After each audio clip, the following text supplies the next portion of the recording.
Sometimes I think it's almost good when a manufacturer's not the first one to make a floor plan because they get to sort of cheat off of everybody else's test. And that's what I think kind of happened here. Hello, everybody. Welcome back to Bish's RV. My name is Josh, the RV Nerd. I'll be your guide today. We are getting a chance to go through a new series of Jayco today. This is the new Eagle SLE. And people ask me all the time, what do those letters mean? I don't know if it actually means anything. To me, though, when I look at this, what it means is Smarter, Lighter Edition, because this is the new baby member, basically, of the Eagle family, the fledgling, if you will.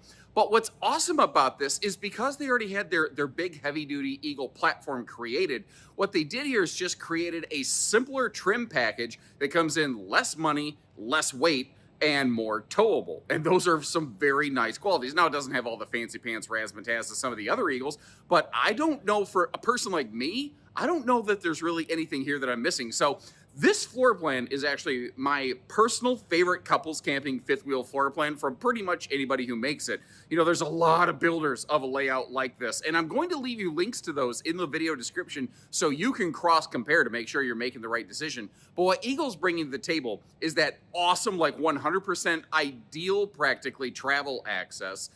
With a 60 by 80 true queen bed up front, but they've included both a bedroom closet and a closet wardrobe slide. So they've given you a lot of big time long-term use and stay storage in something that is, you know, that under 30-foot easier towing kind of segment right here.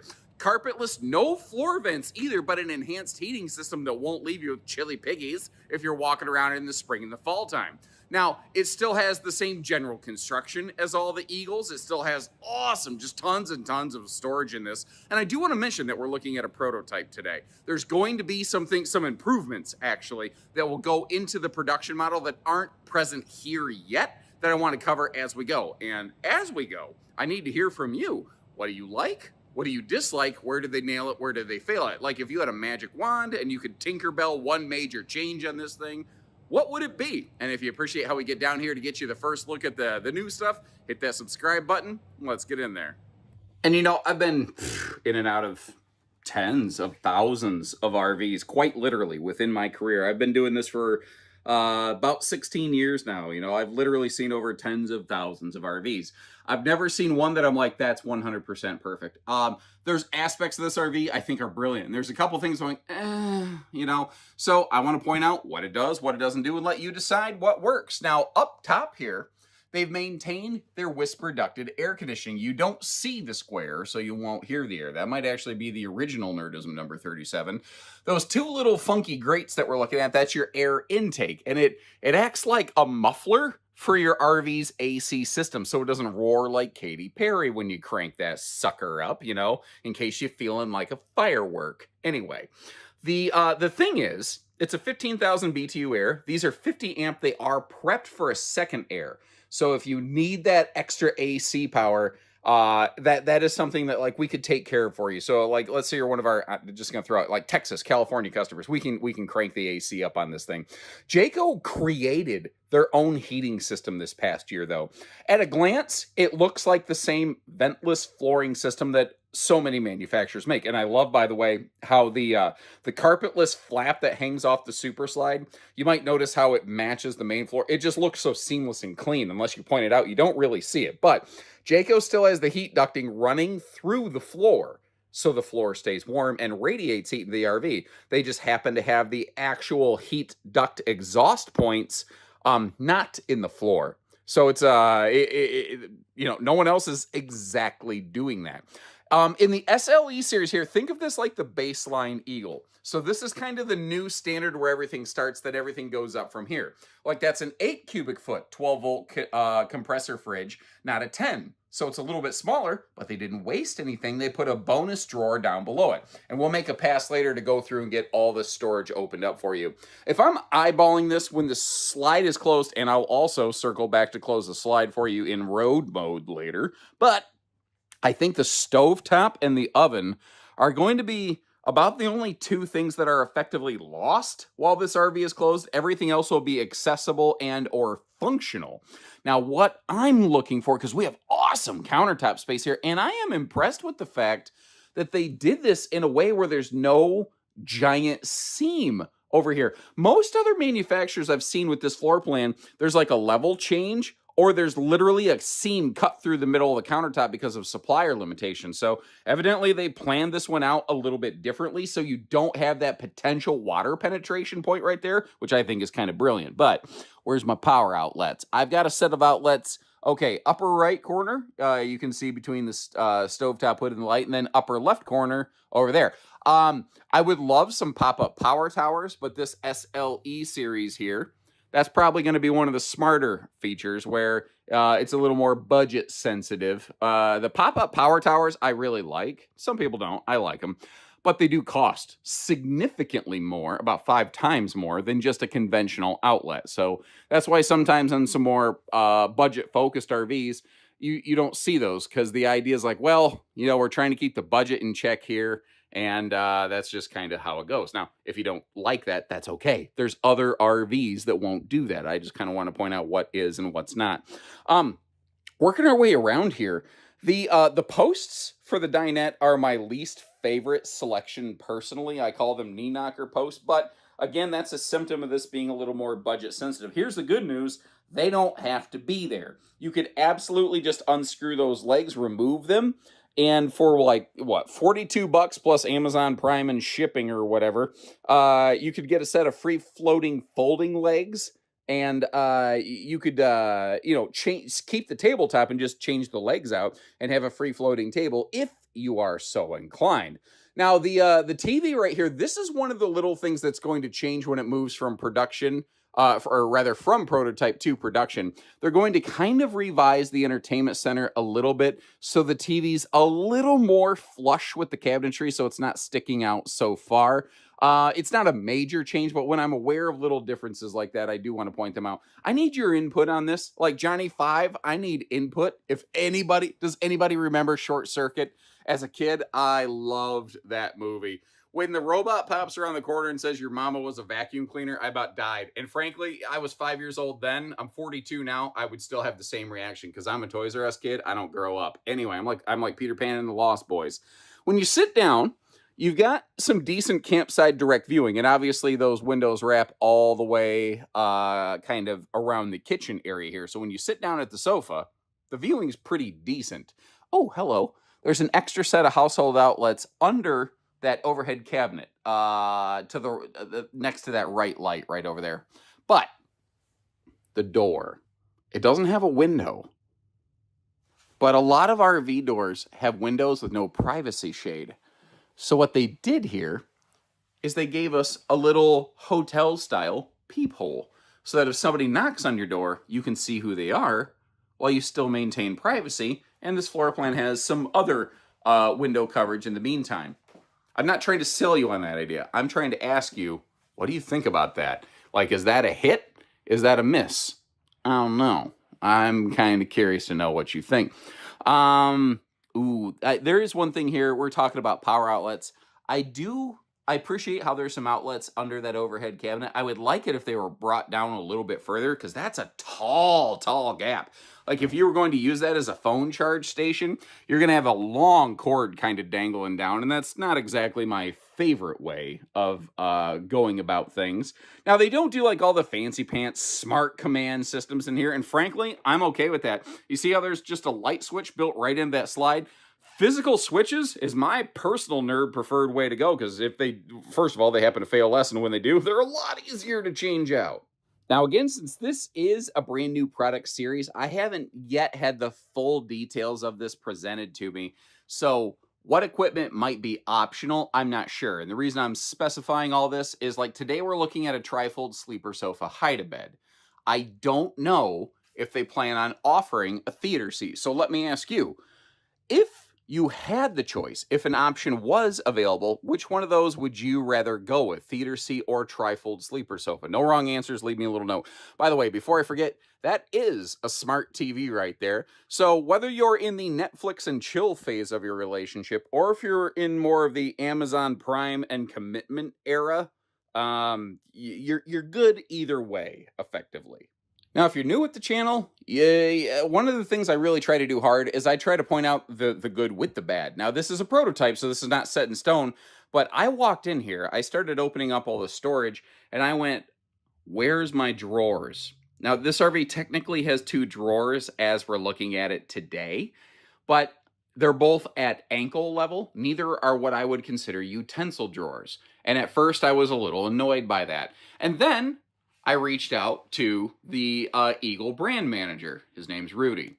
And he's actually been on the channel a couple different times, if you might remember him. Anyway, I said, Rudy, I think this model needs a couple drawers. He goes, oh, no, you're absolutely right. We're already working on that. We have a couple ideas. So I don't know what the final execution will be, but he's made it pretty clear that, yes, they feel that these two drawers down here under the stove and under the refrigerator aren't exactly everyday user feature function friendly. So that's going to get a little bit of a tweak. So kind of keep that in mind. I appreciate the fact, by the way, that they recognize that themselves before this thing goes into production, because it's kind of funny how often that mistake is left unaddressed from the RV manufacturer side of things. Now, something I just noticed as I was moonwalking up those stairs, first of all, I love the Clutter Cutter shoe garage right by the door, built right into the dinette there. But in the bottom left corner of this big black box that we're looking at, that's our converter. That's our fuse panel.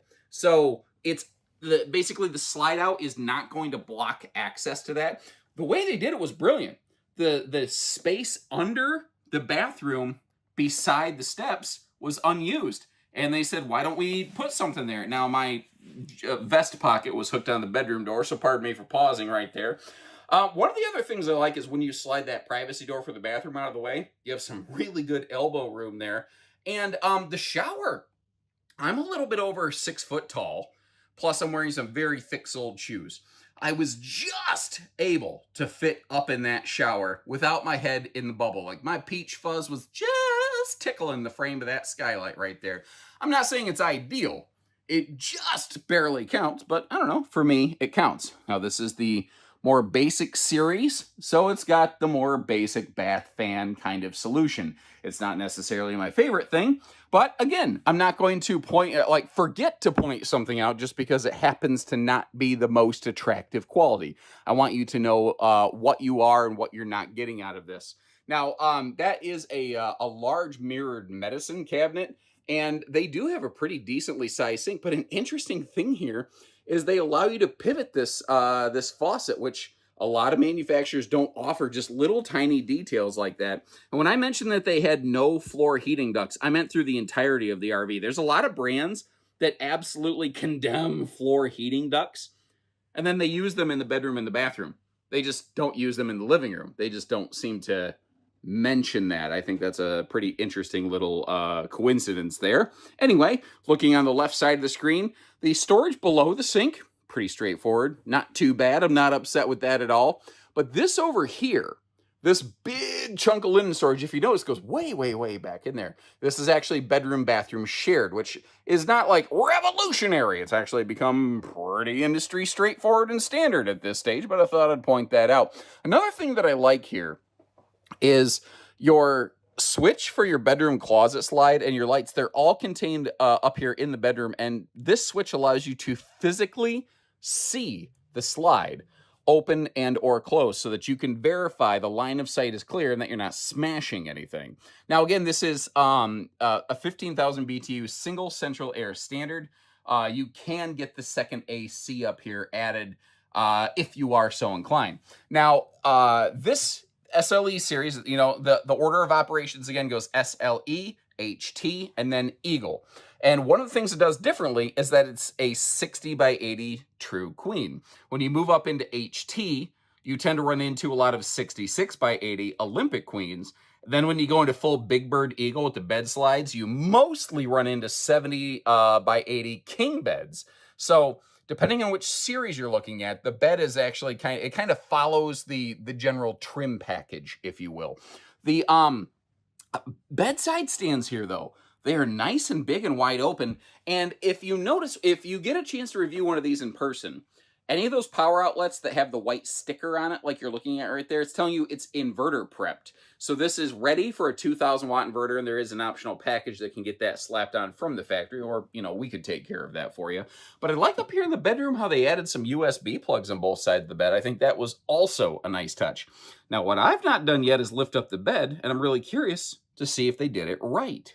And I personally feel they did. They included the gas struts to make that easy lift, easy access. When you start getting into something that is more price focused, it's kind of interesting sometimes the little detail items that are left out from time to time. Now, at a glance, these look like hanging wardrobe closets, but they're not quite tall enough to do that. They're just kind of bonus dresser space. And another thing I noticed here, these are currently open face storage. However, I got an additional update from from Rudy, Mr. Eagle, basically, that those are going to be fully enclosed. So I'm guessing cabinet doors are what we're going to find for the shelf over the bed right there. So it's still, basically, you won't have to worry about stuff falling down on you in transit. And I love the fact that even in their most basic series, they're still they're considering the ownership experience and still trying to deliver a more convenient ownership experience. That is kind of a nice little find. Now, pushing this mattress up out of the way, you've got the double dresser drawer with the breeze window built right into the slide. The window causes a loss of potential storage, but as a result, you also have a big gain when it comes to the airflow effect up here. Not to mention, it just makes the bedroom look and feel a little bit bigger, which I don't know if that's ever necessarily the wrong answer. But again, they have both the wardrobe slide but also the double dresser drawers over here with the big closet. So this RV has a closet and dresser in the wardrobe and one built right in to the non-sliding section of the wall. Now, a lot of brands, including Jayco, often when they do this, it's washer-dryer prepped, and you could sacrifice that to get washer-dryer hookups. I'm not seeing that plumbing or any signature of that here. If I find out it does have some kind of prep, like maybe combo-only prep behind the drawers, I'll try to leave you a note on the screen, but essentially assume that no news means news of nothing. What that means, ironically, is that this thing has better long-term storage than a lot of RVs that actually have the washer-dryer hookups, which is often viewed as a long-term use feature. But now, closing up the slide here for road mode, one of the things that is kind of an unsung, unappreciated benefit of a north-south bed is that when that closet slide closes, the bed is left untouched. So if you are doing a travel stop and stay over, this floor plan is awesome for it because the bedroom is available and functional. The bathroom is the exact same way. The bathroom has absolutely no weirdness about it. Downstairs in the living room, though, your refrigerator, your sink, the majority of your cabinetry remains accessible and functional. And because the dinette is not built into a slide because it's just on the main floor, you even have dining functions still available on this thing. I think this is about as close to A+ travel access and Cracker Barrel compliance and being totally turtle friendly, dude, as any RV with a slide generally could possibly be. So one of the challenges that I have before me right now is the RV that we're looking at the time that I'm recording this, has not actually gone through full factory weights and measures. So I don't actually know what it weighs, like what the hitch weight is and all that stuff at the time that I'm recording this. So hopefully Cousin Garrett, RV Nerd video editor, has been able to slap that on the left side of the screen there for you to take a look at after the fact. But speaking from experience, what I know about Jayco, what I know about this floor plan, I don't think I'm going to recommend a half-ton pickup. Now, a lot of people are going to say, well, my half-ton's rated to tow, I don't know, 12,000 pounds. Well, it might be rated to tow that. The challenge when you get into fifth wheels is usually the hitch weight against your vehicle's payload rating. Jayco doesn't build on the thinnest, smallest, lightest frame, ever, even here on the SLE series. And with a bedroom slide up front, even a small, shallow Schwintek bed slide like that, it's probably going to have enough hitch weight, especially once loaded with cargo, that I don't think you're going to want to pull this thing with a half-ton. Now, understand, there's essentially zero financial benefit for me to share what I just shared. Half-ton pickups are the single most popular vehicle on the road, so I just said the most popular vehicle on the road shouldn't be paired up with this thing. And that's a bummer, we'd sell a lot more of them if that was the case. But I don't want to put your safety on the line. You know what I mean? Now, your upper deck slide I mentioned is a Schwintek. Your lower deck slide is a rack and pinion slide. They're both 12-volt electric. Pretty much all slides are, by the way. Jayco has recently made a major changeover to Rainier tires all the way across the board right here. I need to do a little more learning on that. I'm not properly educated on their sidewall ratings and speed ratings and all that. One thing I do know is this is a two-headed sewer monster. Now, it's a little bit hard to see. In the background, you can see your kitchen gray tank outlet. Here in front of the tire, in the shadows, you can see your bathroom black and gray outlet. So this RV has two gray tanks, which is why the total gray capacity on this reads a little bit crazy. Now, I was very happy to see that they still have that enclosed forced air heated belly. They still have the stinky slinky sewer hose. But again, this is a more basic series for more casual camp type people like me. You know, I'm not going to be in this thing all day, every day. So, they stuck with the tankless on-demand water heater because that's what they were using in the factory. That made sense. But you might notice it doesn't have a full enclosed docking center like most of the Eagle family. However, that also means we have a larger, more unobstructed pass-through compartment. So that's kind of the thing. Every RV's asset is also its liability. So there's no right or wrong answers. It's just a matter of what fits you. Now, something else I was really excited to see is how they maintain their 2+3 year warranty on this product right here. That's one of those things that even at their most basic level, even in their most basic, smallest stick and tin travel trailers, Jayco has absolutely stuck to their guns and basically put their money where their mouth is behind their product and said, we're going to give this thing essentially twice the coverage of industry standard. And I think that's very telling. That's a really good indicator, not a guarantee, but an indicator that under the skin of this thing, you have all the same structural aspects going on. Now, it doesn't have the exact same weather package as an Eagle HT or an Eagle, the two members of the bird family above this one within the Eagle lineup. It does still have power front leveling gear. You have power rear stabilizer jacks in the back. So not a true one-touch auto leveling system, but that right there probably also saved $2 to $3 grand off the price tag of this thing. And personally, it doesn't bother me. You still essentially, with your front landing gear, you still level the RV front to back. You can put some of those leveling Lego blocks under the tires to level side to side, then put the rear landing gear down. I'm okay with that, but not everybody is. Those are the differences that I want to kind of point out to you. And this is kind of funny. This is one of those throwback features that used to be on almost every fifth wheel. I don't see as often anymore. This set of household outlets up here, and it seems kind of weird and out of the way and in its own little world over here. But way back when, before awnings almost always had lighting built onto them from the factory, people would buy their own awning lights and need a place to plug them in. So that's where those plugs kind of came from. It's one of those funny things. It's kind of like how a lot of vehicles today still have, quote, cigarette lighters, even though we don't really use them to light cigarettes as often anymore. It's just kind of a thing that was always there, and it never really went away. So a little RV history lesson for you. Now, your front pass-through compartments have the slam latches and the magnet holdbacks.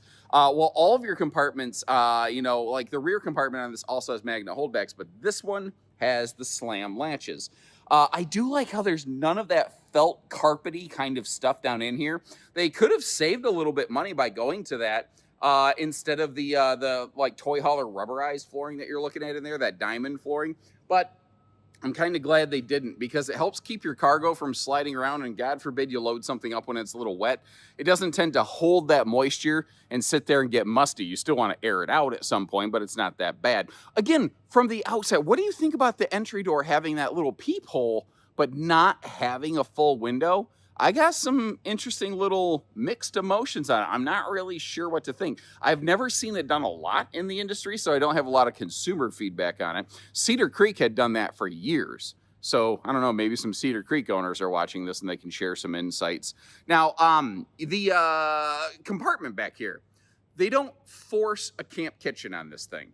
Basically, they prep this so that you can do whatever you want with it. Like if you have a big grill or griddle or something that you want to bring with you, you have a spot for it. If you want to, add a small little mini fridge, or if you have one of those like power cooler freezer chests, you've got some outlets in there. You know what I thought about those outlets though? Because if you had noticed, this RV does not have outdoor speakers, which personally, I'm here for it. So those power outlets in that compartment, that would make a perfect little Bluetooth speaker station. And that I would absolutely be on board for. Below that compartment, they did have a hot-cold outside utility shower, and it's really tucked back in here under the corner. It is dangerously close to being a propanus where the gas comes out the backside, but technically that there does point sideways, so that is in fact a propane cooker hooker. Those are a pair of nerdisms, both number 37. Why are they all number 37? Great question. Thank you for asking. They still have the 3,000-pound towing hitch on the back of this, which I was also excited to see. Those are the kind of things I thought would kind of get peeled out. But the everyday use, feature, and function items of this, the practical camping features, are all here. The fluff stuff that looks neat, sounds fun, and increases the price tag, that's the stuff that's not here. The stuff that matters, it's all here. Like, they still forced a 200-watt solar package onto this. If I'm not mistaken, I think the level 2 of their solar package, the 400-watt solar package with 2,000-watt inverter, is also still available on this. We are camera ready. We are also ladder prepped on this one, which is a pretty significant departure from the rest of the Eagle family, which normally would have a ladder on it. Some people prefer the ladder built on the back. I'm one of those. Some people prefer the telescopic ladder. I would be kind of curious, which one do you prefer to go with? And why? So this is the first floor plan here. This is the couples model right back here. Of course, I'm doing the, you know, when you watch the news and the weather report guy comes on and he's in front of the green screen doing the robot dance, it is not easy doing this stuff in reverse view footage, but so a lot of respect to that. But anyway, there's a family bunk model coming, and they will have some other floor plans to follow after this. But basically, this is the first couples model. They have a family bunk model coming after this, and then we'll see where they go. And if you want me to continue getting these for you, leave me a note. Let me know if you want to see more of this SLE Elemental PXYZ series here, and I'll do my best to make that happen. As I always do, I'll leave you links in the video description to double check pricing and availability. And remember, as I said, there's no shortage of other builders making a model like this. Check the links in the description if you'd like to take a look at some of the other builders of those. And off those videos, we'll have links to check their pricing if you're curious or serious or not. I don't know, whatever works for you. So take care, stay safe, have fun, and happy camping, everyone.